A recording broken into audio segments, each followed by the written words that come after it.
안녕하세요. 세무민 셜록텍스의 지정태 세무사입니다. 박정현 세무사입니다. 오늘은 차용증 관련된 영상에 대해서 한번 찍어보려고 하는데요. 최근에 제 아는 동생한테 좀 약간 이상한 얘기를 들었어요. 부모님한테 2억 정도를 이자 없이 빌릴 수 있는 방법이 있다. 증여세 없이. 증여세 없이 뭐 이런 얘기를 갑자기 저한테 하길래 그거에 대해서 좀 공부도 하고 이런 이제 증여세나 상속세나 이제 양도세 이런 것들을 이제 주로 메인으로 많이 하고 있는 우리 박정현 세무사와 함께 좀 얘기를 나누다가 이 방법에 대해서 영상을 한번 찍어보면 좋을 것 같아서 오랜만에 세법 관련된 내용으로 제가 한번 영상을 찍어보도록 하겠습니다. 제목은 엄마 나 2억만 땡겨줘 무이자로. 제가 좀 어그로를 끌었죠? 네. 우리 엄마 2억 있나 모르겠네. 좋은 전세 방법으로 한번 시작을 해보도록 하겠습니다. 10억 원 부동산 취득자금이 이제 부족한 상태에서 부모님에게 차용증을 작성하는 내용인데요. 10억 원짜리 부동산을 이제 살 때 취득자금이 많이 부족하죠. 특히 사회초년생 같은 경우에는 돈이 없다 보니까 네네네. 아무리 소득 활동을 해도 1년에 뭐 저축할 수 있는 돈이 크게 많지 않아요. 그래서 예를 들어서 뭐 자기 자금을 뭐 주식 투자나 비트코인으로 확보를 많이 했다.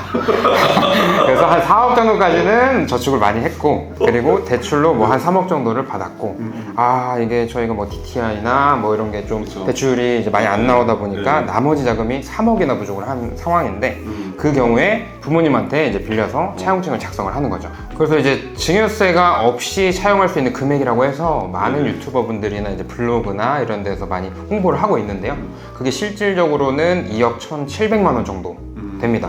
계산금액이 어떻게 이렇게 나오는 거죠? 이게 사실상 저희가 무상 대출을 해도 증여세를 물리지 않는 게 연간 1,000만 원까지 되는 거거든요. 그래서 그거에 대해서 법정 이자율로 역산을 하다 보면은 실제 2억 1,700만 원 정도까지는 무이자로 이제 부모님이 대출을 해줘도 실제 이자에 대해서는 증여세가 나오지 않는 거죠. 국세청 입장은 어떻게 되죠? 실제 국세청은 이 차용증을 작성을 했다라고 해서 이게 특별히 뭐 당연히 인정해주고 이런 거는 아니에요. 실질적으로는.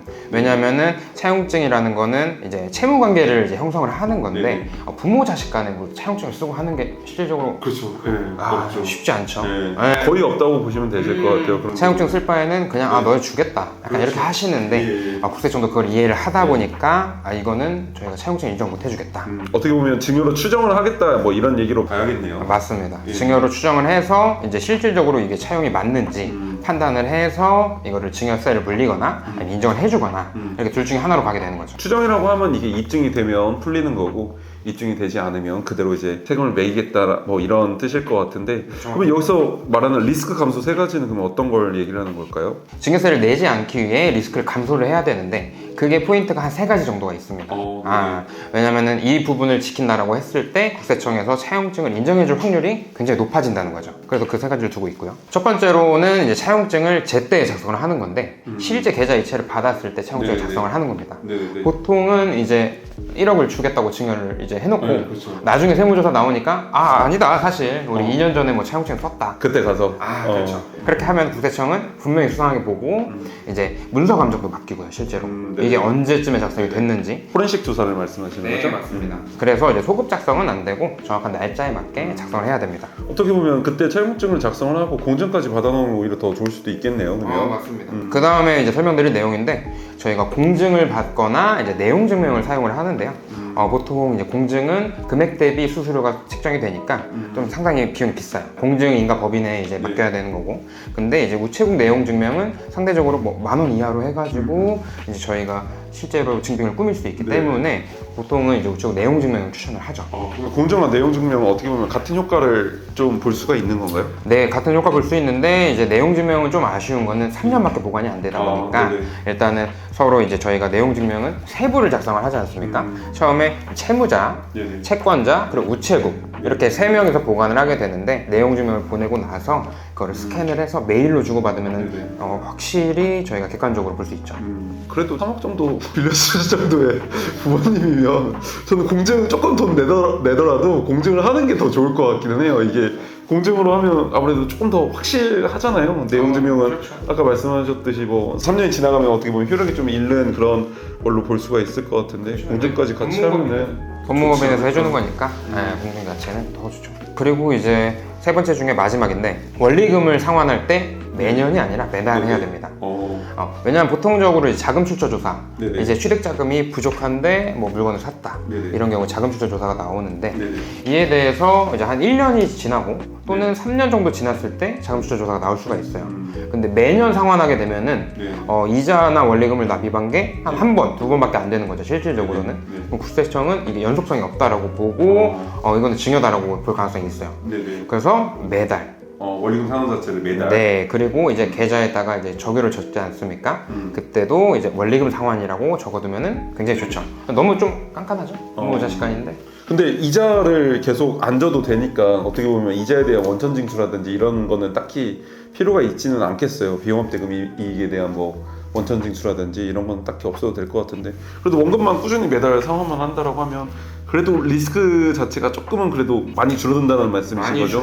이자를 주게 되면은 이제 또 이자 소득세가 이제 내야 되기 때문에 네네네. 그것도 신고하는 것도 또 복잡하지 않습니까? 네네. 그래서 어차피 2억 1,700까지는 이자가 어차피 없어도 이자가 되니까 없으니까. 네, 원금만 이제 매달 100만 원이라도 상환을 하면은 굉장히 좋긴 하죠. 그럼 아까 앞에서 차용이 3억이었는데 2억 1,700 빼면은 그러면 약 8,300 정도 차이가 있는데 그거에 대해서 그럼 어떻게 처리해야 되나요?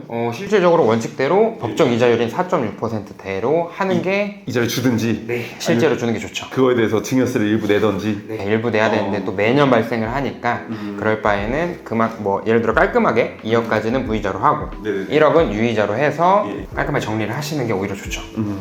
제가 뭐 영상을 좀 찍고 그리고 또 그 친구 이제 얘기를 들을 때 사실 제일 걱정됐던 거는 법적으로는 이렇게 돼 있는데 국세청이 이런 거 좀 문제가 될 만한 소지가 있으니까 일단 조사가 나왔다라든지 인정받기 힘든 경우가 저는 있을 것 같아요, 분명히. 예. 많이 그렇죠. 예. 그런 거는 어떨 때 그럴까요? 보통은 이제 앞에 말한 이제 세 가지 요건을 맞추면은 네네. 그래도 어느 정도 인정받을 수 있는데 네네네. 너무 무리한 경우는 사실 세 가지 요건을 맞춘다고 해도 인정 못 받는 경우가 있어요. 이제 대표적으로는 뭐 10년 또는 20년을 상환 기간으로 두고 이렇게 차용증을 작성을 한다든지 네네네. 현실적으로 20년 동안 뭐 상환을 한다는 게 뭐 1억, 2억인데 너무나도 이제 너무 기간을 늘려서 국세청 눈에서 벗어나겠다. 네. 그럼 이런 거에 대한 판례는 좀 있나요? 몇 년 이상은 인정받지 못한다라는 이런 판례들이 좀 있나요? 보통 이제 몇 년 이하는 없는데 네네. 뭐 10년 이상이다, 예, 이렇게 예. 과도한 기간이다 이런 경우에 인정하지 않는다라고 얘기를 하고 있어요. 그럼 이건 우리의 뇌피셜은 아니고 어떻게 보면 판례에 있는 내용인 거네요. 네, 10년 맞습니다. 이상은 인정받지 못했다라는 이런 판례에 있는 내용. 예. 두 번째로는 이제 소득 활동이 없는데 돈을 빌린다는 거는 사실 인정받을 수 없는 거죠. 말이 안 되죠. 네. 그 자체가. 상환을 한다는 게 소득이 있어야 내가 네네. 원리금을 다 상환할 수 있는 건데 네. 그게 없이 원리금 상환한다는 거는 또 다시 부모님한테 증여를 받아서 주겠다는 의미가 되는 거니까 증여에 대한 또 재증여네요. 그냥. 또 재증여죠. 그렇기 네. 때문에 인정받지 못한다고 보시면 되겠습니다. 일단 부모님한테 무이자로 빌릴 수 있는 금액이 한 2억 정도인데 사실 연간 한 1,000만 원 돈이잖아요, 이 무이자가. 그렇죠. 네, 이득이 연간 1,000만 원이니까 뭐 5년이면 5천만 원. 그러다 보니까 상당히 절세효과는 크죠.